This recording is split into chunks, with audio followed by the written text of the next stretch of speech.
Hello and welcome to the course. I'm your host today, Julie, and I'm speaking with Dr. Jay Koyner from the Biological Sciences Division at the University of Chicago. Dr. Koyner is a professor of medicine and a physician who focuses on acute kidney injury, kidney disease, and critical care nephrology. He currently serves as the medical director of the inpatient dialysis unit and the director of ICU nephrology at the University of Chicago Medical Center.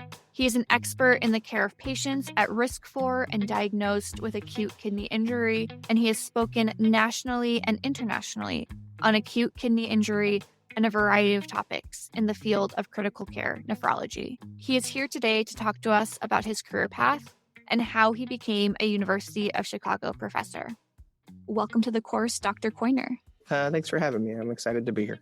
Can you start us off with just a quick general overview of your career path from college to becoming a professor at the University of Chicago? Yeah, so I guess I attended Hopkins as an undergrad and was a biophysics major. And after that, I went directly from college to medical school at Stony Brook, which is a state school in New York. There at Stony Brook, I completed medical school, but I took an extra year off and completed a Howard Hughes research fellowship for medical students. I actually did basic science, animal genetics work I did it in psychiatric genetics, which is not the area I chose. And that sort of taught me that I wasn't really interested in basic science. And I went back to medical school, completed medical school, and then wound up doing internal medicine and nephrology residency and fellowship at the University of Chicago. And I wound up staying at the University of Chicago to become a faculty member. And I've been all told at the University of Chicago for 22 years, about 18 of which I've been a faculty member. And can you tell me just a bit about what you specialize in medicine? Yeah, so I'm a nephrologist, which is a kidney doctor. And so I'm an internist. I'm trained in internal medicine and then did a 2 to 3 year fellowship in nephrology. And the specific area of nephrology or kidney medicine that I practice in is an area called critical care nephrology or ICU nephrology. And I have a specific focus around patients who have acute kidney injury, patients who develop a rapid and sudden change in their kidney function.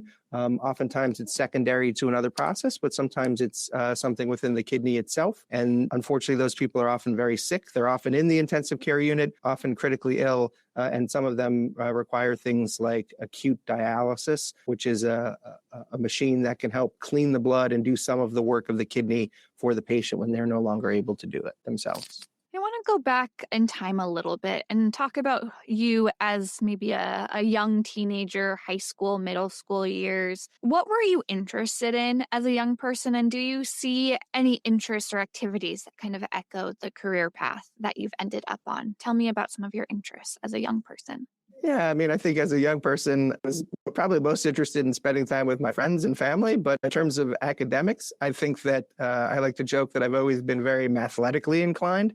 And so things like math and science always came natural to me. And that when I chose my extracurriculars, they were around things in that area. Certainly, I played some high school sports, but I was on a science Olympiad team, which, as I say this aloud, doesn't make me sound like the coolest high school kid, and the math Olympiad team. And it sort of grew into an interest in science and mathematics. I actually started off in college as a math major, but realized that it was a little bit too cerebral, not really interactive, or didn't have sort of the patient or person or human contact that I was looking for. And I migrated over to more biological sciences and eventually became a biophysics major, which still had some of the math, still had some of the computational aspects that I still enjoy with my work, and allowed me to see sort of a human factors component of the things I was interested in. Did you want to be a doctor? Was that always a career path you thought of? What did you think you would be when you were younger?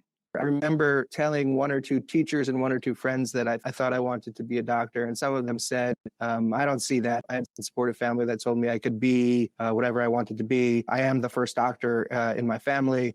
I guess I'm also old enough where I remember going to my pediatrician's office. The pediatrician's office it was in his basement, and medicine now looks very different than it did then, in the sense that, going to the doctor for me meant going over to someone's house, not going to a big medical center or a hospital. Eventually that's changed, but I can't ever recall saying, hey, I wanted to be a doctor. I just sort of always was interested in science. One theme that comes up a lot in these interviews is the importance of mentors and people who kind of helped guide you along in your career. And I'm wondering if you can speak to a couple, one or more of the important professional mentors you had, or maybe a personal mentor if it was someone who just encouraged you to work hard or encouraged you in another way. But who are some of the influential people in your career?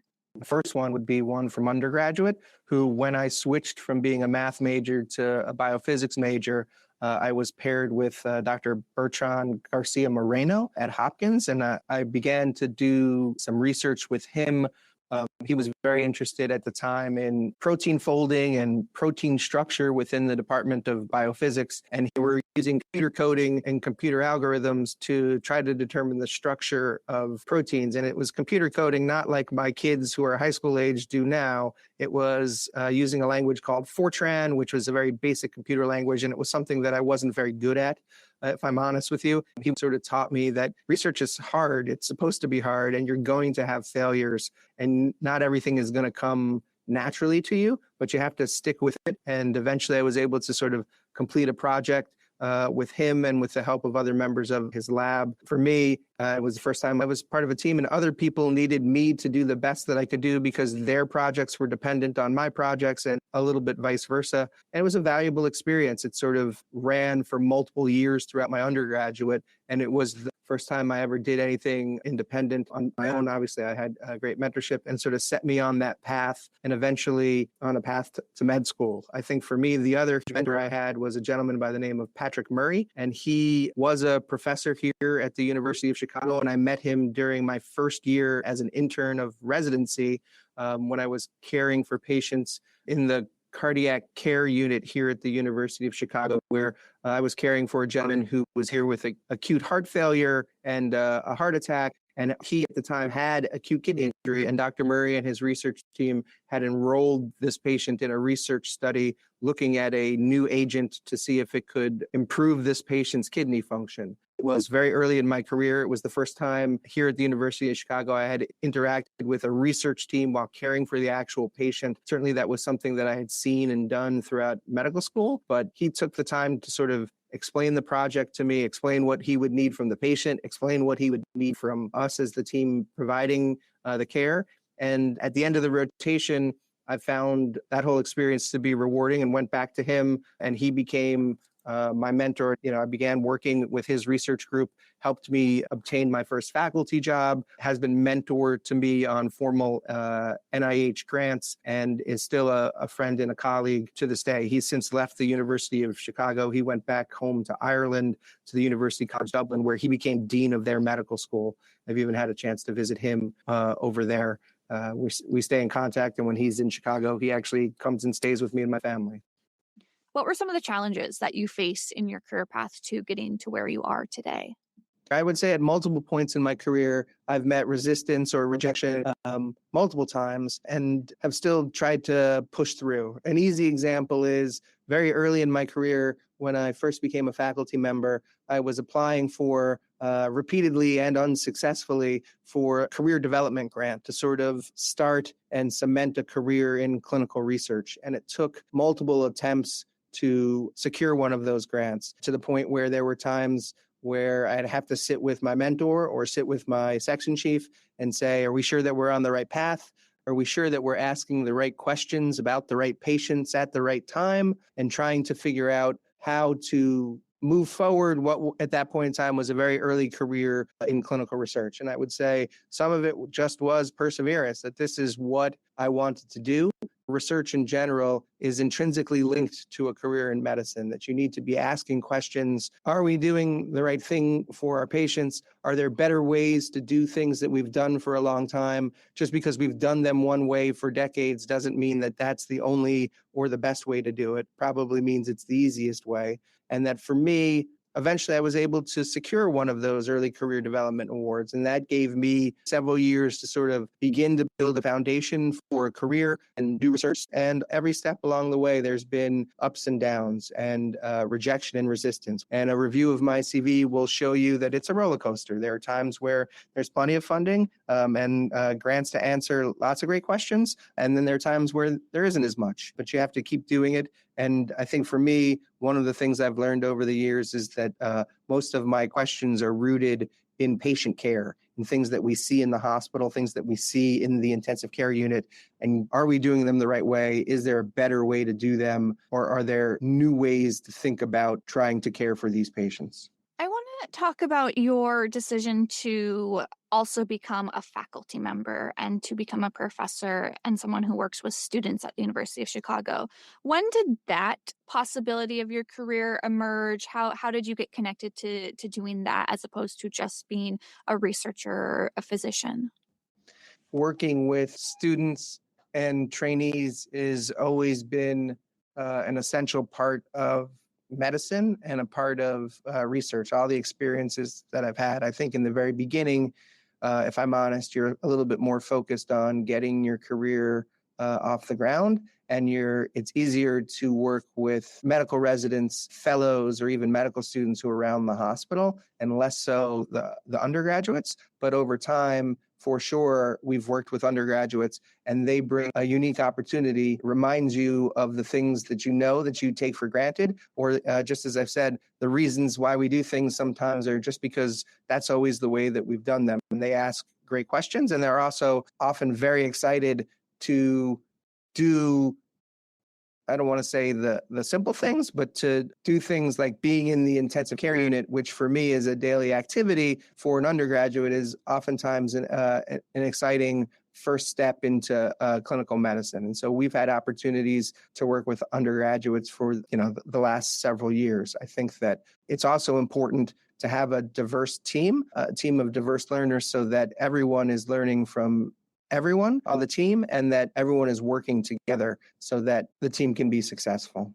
What inspires your work right now? Is it the experience of being with patients, the experience of working with undergraduates, or is it something in the research or in the field that you're interested in pursuing more? What would you say is the thing that kind of inspires your work at the moment? Yeah, I think that the work that we're currently doing is probably most inspired by the patients. And if I'm honest with you, maybe some of the lack of progress that the field I'm in has made over the last decade or two. Most of the projects that we're working on now involve improving our ability to identify patients who are at high risk for developing acute kidney injury in the hospital. It's sad to say that over the last 2 decades or so, while there have been lots of advances in medicine, patients who have acute kidney injury that is severe enough that they require dialysis, unfortunately, still about 50 to 60% of those patients don't leave the hospital alive. If we step in early enough and make changes, do we have the opportunity to change that outcome, improve the mortality, and improve all the complications that acute kidney injury comes along with? We know that patients who have acute kidney injury, unfortunately, oftentimes go on to have chronic kidney problems, as well as being at high risk for problems with their heart. And so our hope is that if we intervene early enough, we have the opportunity to decrease the severity, decrease the duration of the acute kidney injury, and hopefully improve their mortality and improve their long-term health, that there'll be decreased rates of chronic kidney disease, decreased rates of chronic heart problems. What do you enjoy most about working with undergraduates? What feels the most fun about that part of your job? I think for me, it's having a longitudinal relationship. And if I'm honest with you, over the last couple of years with COVID, that's something that we've missed a little bit. It's nice to be able to mentor undergraduates and see them grow in multiple ways, right? There are undergraduates that we work with who only wind up working with us for 6 months or a year, and there's some that wind up working with us for 3, 4 years throughout their entire collegiate career. Seeing them go on and seeing them succeed, whether that means going to medical school. And for some, they use these experiences to realize that they don't want to go to med school. This isn't what they want to do. And that maybe they want to get a PhD in a more basic or biological science. And of course, I've been fortunate enough to mentor a handful of folks who've gone on to medical school, which is also great to see. And to see those people thrive, and even some come back to the University of Chicago after medical school for residency or fellowship is a rewarding process. What are the things that are less fun about your job? And what are some of the things that, if someone were considering a career similar to yours, that they might need to expect are going to be the less fun moments of their career?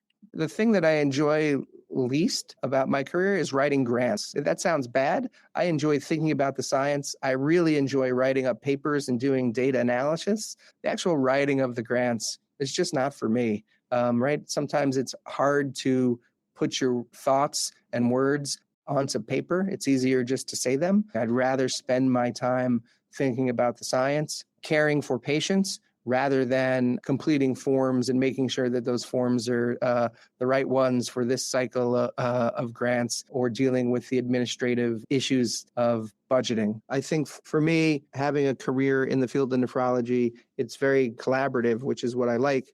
Being able to interact with other physicians, whether that's the medical intensive care unit, the cardiac surgeons, the cardiologists, the trauma surgeons, the transplant surgeons, and being able to learn from them and seeing new things and think of new projects based on the amazing things that other folks are doing or bringing to the University of Chicago is part of what I enjoy, and certainly makes some of those headaches of the administrative tasks a little bit more palatable. What advice would you have for someone who is interested in considering this field? I think that you should find a mentor who understands you and who's willing to listen to you. And then I also think my true belief is that lots of times undergraduates or postgraduates, post-bac folks will shadow doctors. I think that that's a great opportunity, but you want to make sure that you're seeing all aspects of medicine, by which I mean it's great to follow someone in their clinic, but very different depending on the field of medicine that you're going into. Some fields are entirely hospital-based. And so that if you haven't ever stepped foot in the hospital or shadowed someone on hospital rounds, you're missing out. While I was prepared to go to medical school and had seen things, I, on some level, was maybe a little bit sheltered, having done some of the research in labs and then shadowed folks, but only maybe seen people on the outpatient side. I'd never stepped foot in an emergency room. I'd never stepped foot in an intensive care unit until the third year of medical school for me. And that's where, at least for me, part of where I found a home and where I feel most comfortable. Try to see as much as you can, recognizing that there are going to be more and more demands on your time.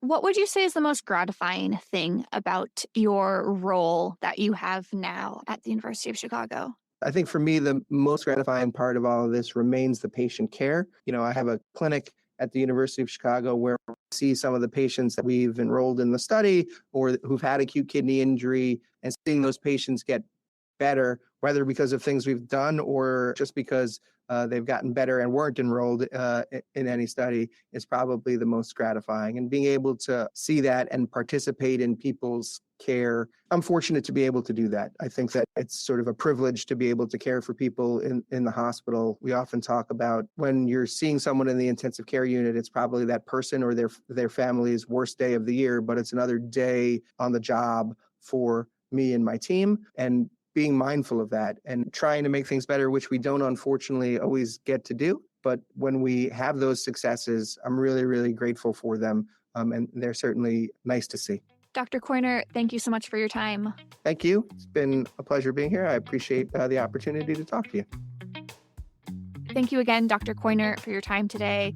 And course takers, if you enjoyed listening to today's interview, please check out the other ones. Leave us a comment, subscribe, follow, and share this episode with your friends and family. You can find out more about the University of Chicago through uchicago.edu or the university's campus in Hong Kong through uchicago.hk. Stay tuned for more. See you around.